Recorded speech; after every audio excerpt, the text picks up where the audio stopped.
All right, so we have a great topic tonight.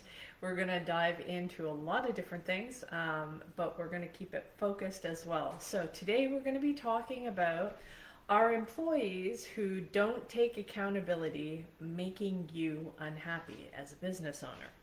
So we're going to dive into this, or maybe you're just another employee and somebody on your team is not taking accountability. And that can be pretty frustrating and it can make your job pretty unhappy, right? So we kind of look alike. Oh, that's great, Alyssa. So if this is your first time joining me, my name is Tina. I'm a happiness coach and I help business owners deal with the emotional roller coaster that comes along with running a business.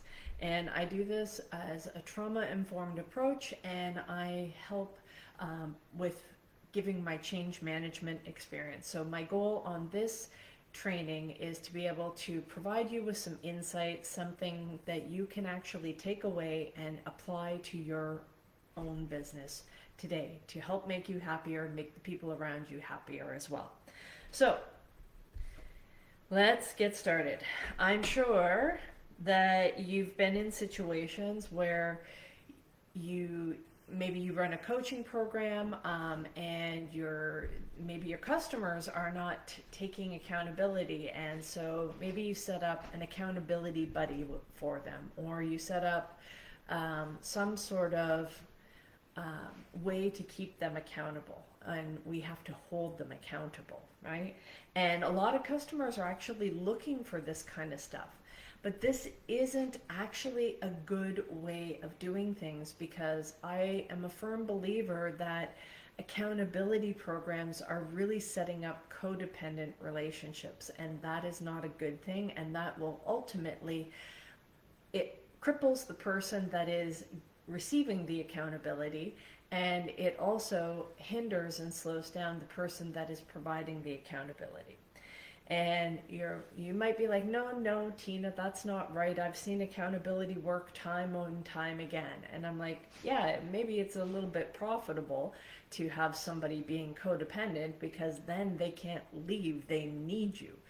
But I still don't think that is the best practice, because it is much better to have a successful employee, a successful customer that wants to stay with you for the long haul.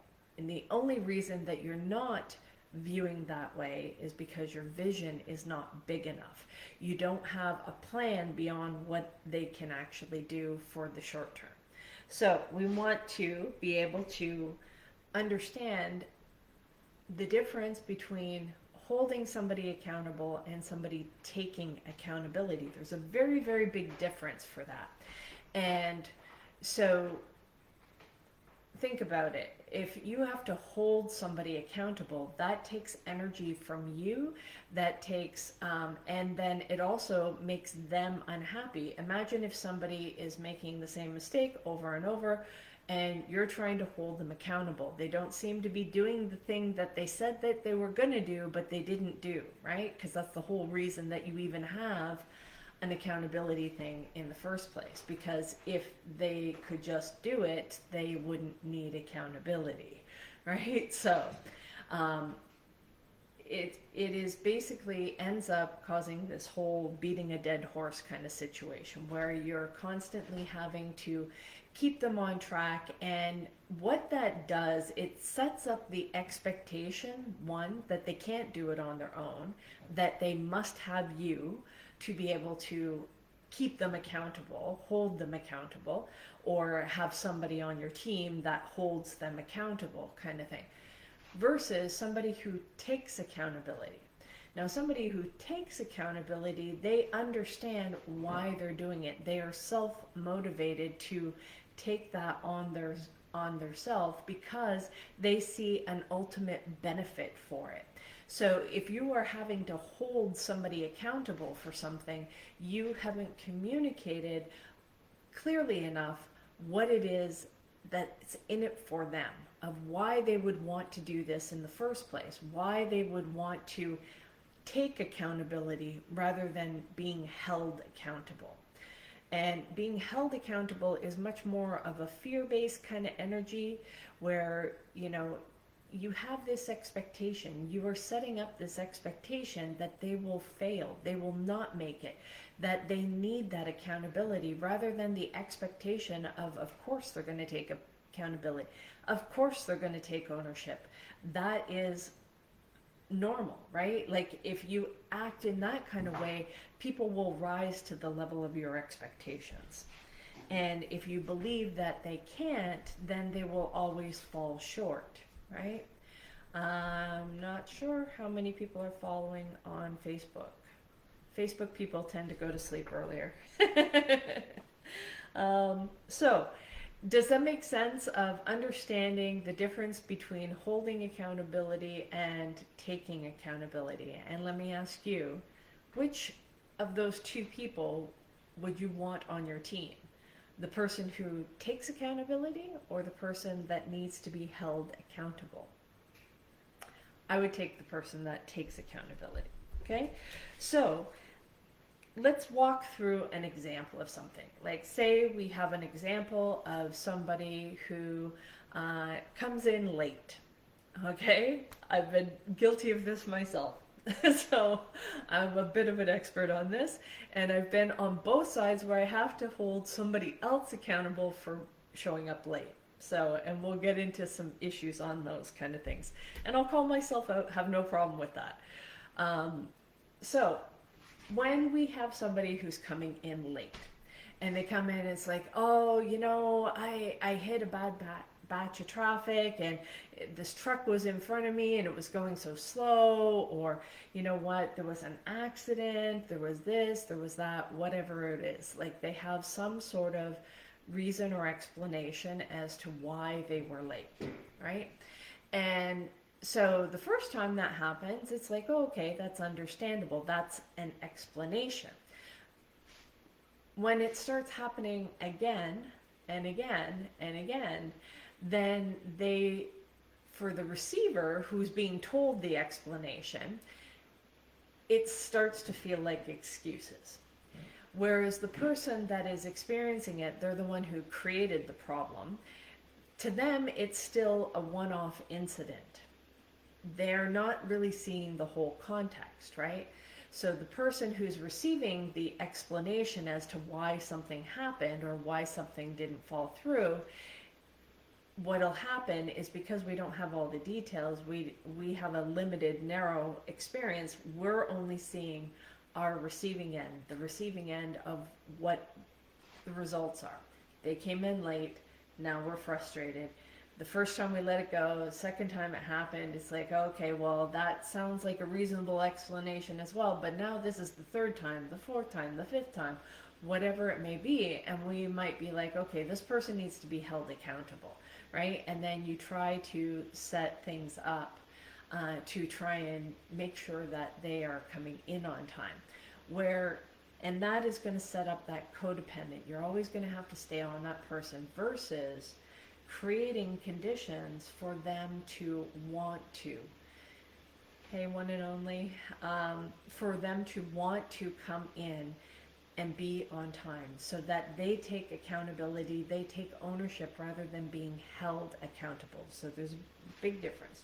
So when we have somebody that they're explaining it, right? Oh, this was a one-off, I was late, so to them it's just this one incident. But every time they explain, it goes over here and it sits. And this is you on the receiving end, receiving the explanation, and you're like, okay, this isn't flying. And you have a number of quantities that build up. So it's kind of like the first time it's an explanation.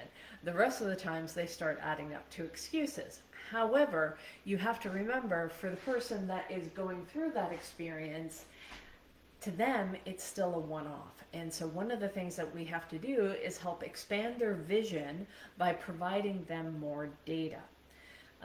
And helping them see the bigger picture, the frequency of how often this is happening. So this is what it comes into. You guys able to see that okay? I'm just going to bring this in a little bit more for Facebook. Okay, so we want to focus on data, which is the quantity. How many times has this happened, right? Because when we try to address it, and we try to say, hey, this is a problem, to them, they're still thinking, they're in their emotions from, this is the one thing. They were frustrated as they're trying to get to work. They know they were running late. And if you try to confront them on that kind of stuff, I'll definitely check out my DMs. All right. You want, I spelled quantity wrong. I'm just looking at it right. Quantity? It's upside down backwards. So it's all good. You know what I'm talking about. Where was I? So to them, it's a one-off thing, right? And their emotions of what they're dealing with, and if you try to confront that, and or if you try to confront it or say, you know, these are just excuses and there's no excuse for being late, they're going to take that personally. Their emotions are going to flare up. They're not going to actually be hearing you. They're not going to be looking at the factual information, and then they will not change their behavior. There will be something else that'll come up, right? So because it is you holding them accountable versus them taking the accountability. So we have to shift our process so that they start taking that accountability, right? So we have to set up conditions that allow them to take that on, right? So quantity, frequency, and duration are important pieces of data that we have to provide them. You know, it's like, okay, hey, Joe, this is the 5th time this month that you've been late by more than 30 minutes, right? Maybe you have a tolerance. So I worked in transportation and logistics for a big part of my career. And so we had on-time performance metrics, not for the employees of coming in, but for the transportation shipments that were being delivered or picked up. So we had on-time pickup, on-time delivery metrics. And then there were also windows of buffer windows that allowed a little bit of a grace period. So, and depending on which company I was with, sometimes it was a 30-minute. If you arrived with, say your appointment was at 9 a.m. and you arrived at 9:30, it would still count. But if you arrived at 9:31, it now counts as a late kind of thing. So and some had 0 tolerance, some had a 15-minute buffer. So you have to understand what is the wiggle room that they have to allow for human error, issues that can be unforeseen, to allow for maybe there was a traffic accident, maybe there was something that happened, or some sort of policy, like so in transport and logistics, one of the things that we had, if you call in advance and say, hey, I'm running late, we will still accept you in. If not, you're going to get a $1,000 fine kind of thing. So those would be, because they would be counted as no-shows, not showing up for your appointment, right? So in that context, we need to know how many times this has happened, the frequency. So it's like, okay, it's 5 times in a month, but were they all the same duration? It's like, well, one day you were late 1 minute, the next day you were late 20 minutes, the next time it was an hour and a half, or whatever it is, right? Maybe you can see an escalating pattern, something like that. You want to be able to quantify that information for them and provide that feedback so that they can take ownership of it and they can take accountability. So now the important thing that's going to need to happen is, how do we deliver that data to them? So we're going to want to have context or framework. So if maybe they were late 5 times and all of them it was a 1 minute late, maybe they're going to find that completely unreasonable. you want to adjust how that's being addressed. You have some sort of context or framework. Now, if they were late an hour each time, that's a different conversation that you're going to have. You're going to have different context or framework, and you want to be able to explain that to them. Interpretation. So,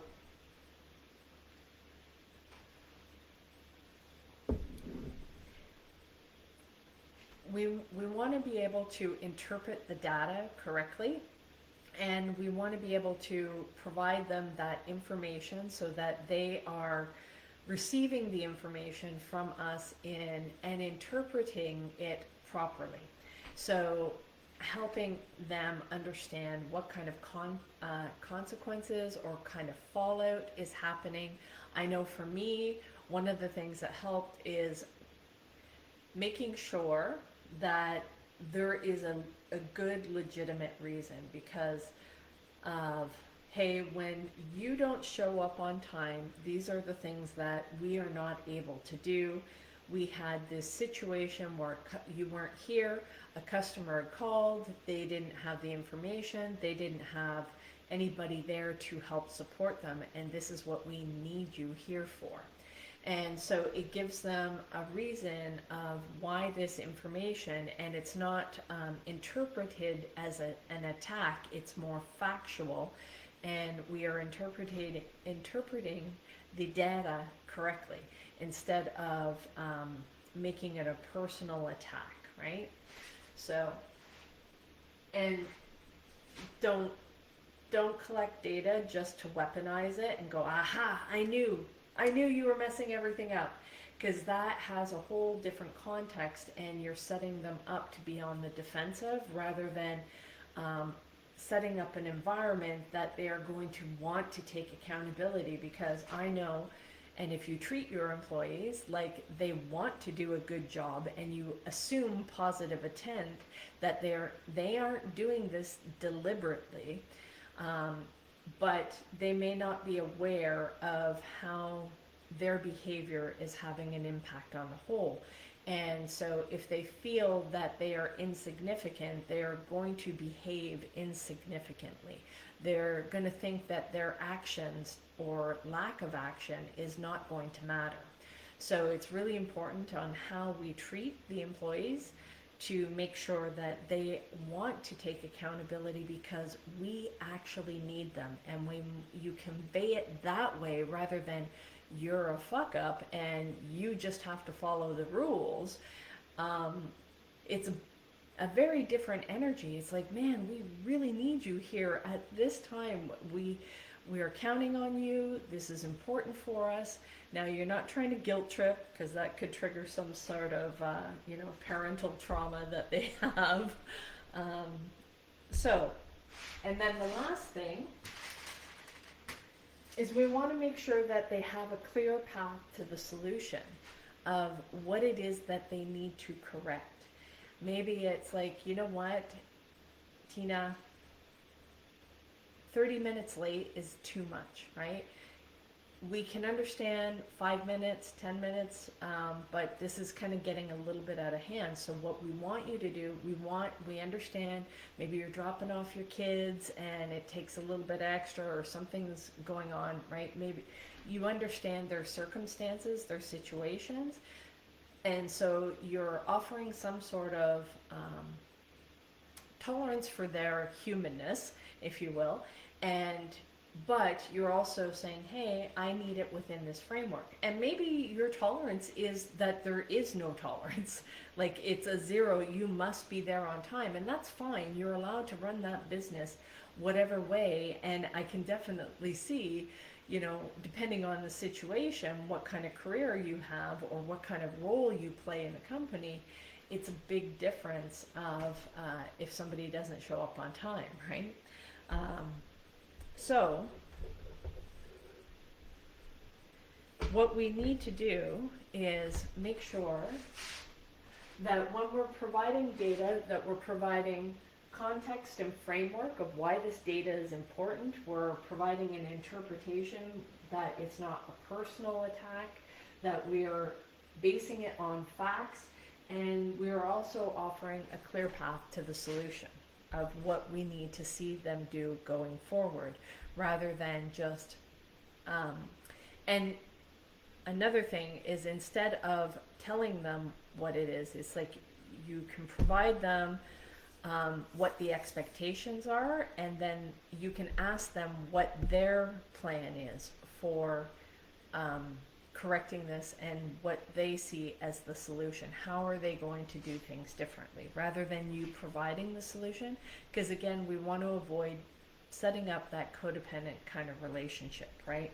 Where it's now always us keeping them accountable versus now it's their turn to take on the accountability, take on how they're going to solve this problem, because they now see it as their problem rather than it's your problem and you're just beating me up for it. Big difference. So we want to do 5 things to help them with that. So we want to create conditions to foster the ability to take accountability versus having to hold somebody accountable. So number 1 is they need an example to follow. So they need an example, us as leaders, to see that we are always taking accountability rather than being held accountable. So when they see that and that becomes the normal behavior in the organization, then they will follow suit because they see that example provided over and over and over again.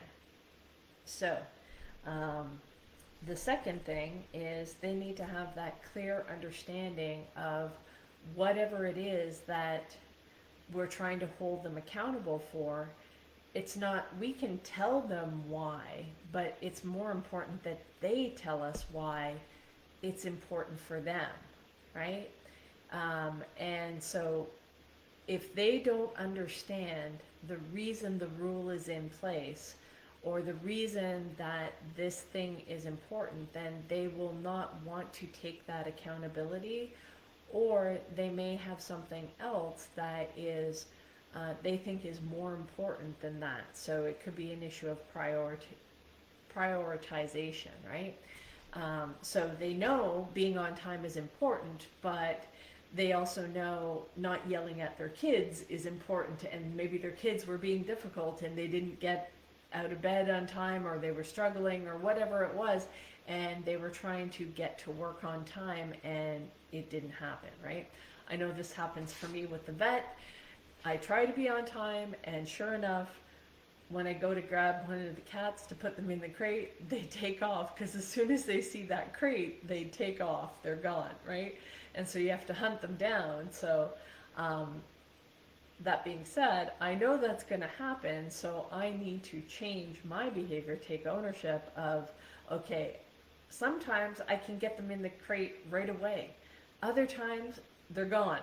So it's like, okay, I could try to buffer that and start it a half hour earlier, but then they're in the crate too long, and I'm too early for my appointment. So it's kind of one of those balancing things. So us understanding them and them understanding us, and why this thing is important for them to be wanting to take accountability for.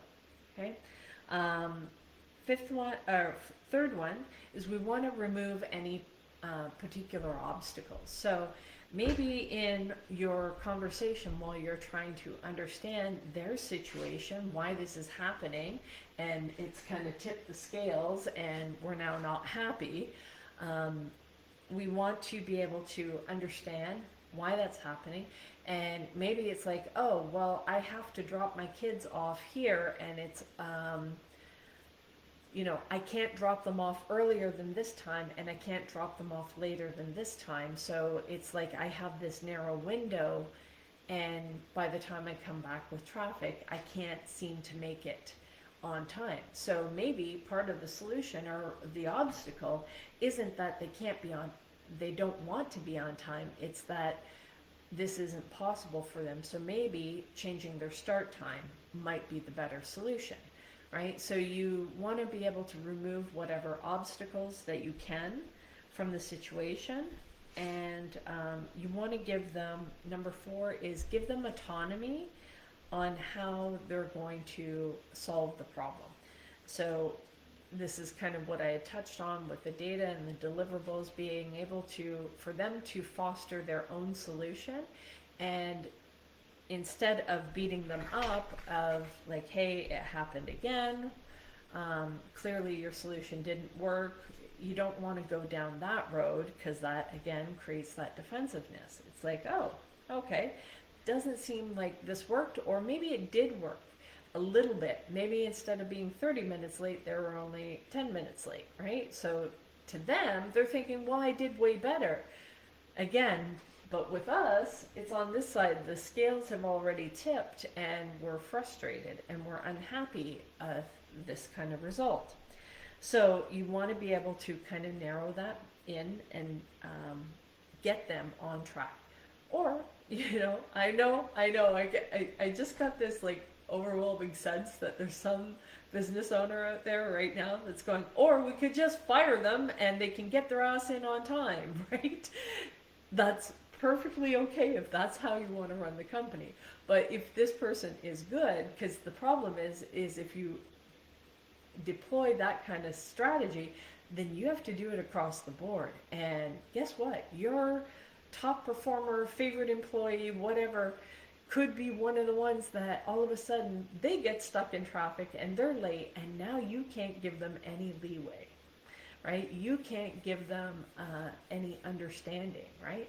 Or it happens to you, and now they're like, oh, you're a hypocrite. You don't follow your own rules, So those can be things that we want to be careful if we have absolutes, okay? And then the last one is you want to reward behavior. When you see somebody taking accountability for whatever it is that they're doing, and they're not needing to be held accountable, making sure that those people are heavily praised. And that will foster feeling that they're doing the right thing, and it also demonstrates for other people around that this is the behavior we want to see, and people want to do a good job when they come in, so you want to be able to reward them for that. And you might be like, why should I have to reward them for doing basics? Well, depends on whether or not you want results and you want to see true lasting change. It's heavier work on the front end, but a lot easier to manage on the back end. So do the hard work up front, and then be able to save yourself time later on, okay? So guys, that is the training for today. Hopefully you will be able to shift your employees' perspective by using some of these strategies that I talked about in this video. And if this is your first time joining, and maybe you kind of jumped in a bit late and you want to know more about this, go to my YouTube channel, Coach Tina B 125, click on the subscribe button, and you will be notified when I've uploaded the live video, okay?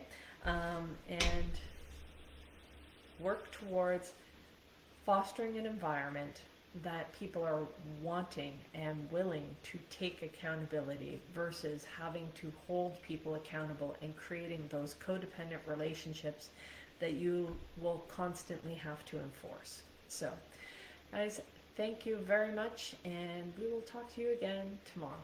Have a great night. Thanks for liking the live. Bye.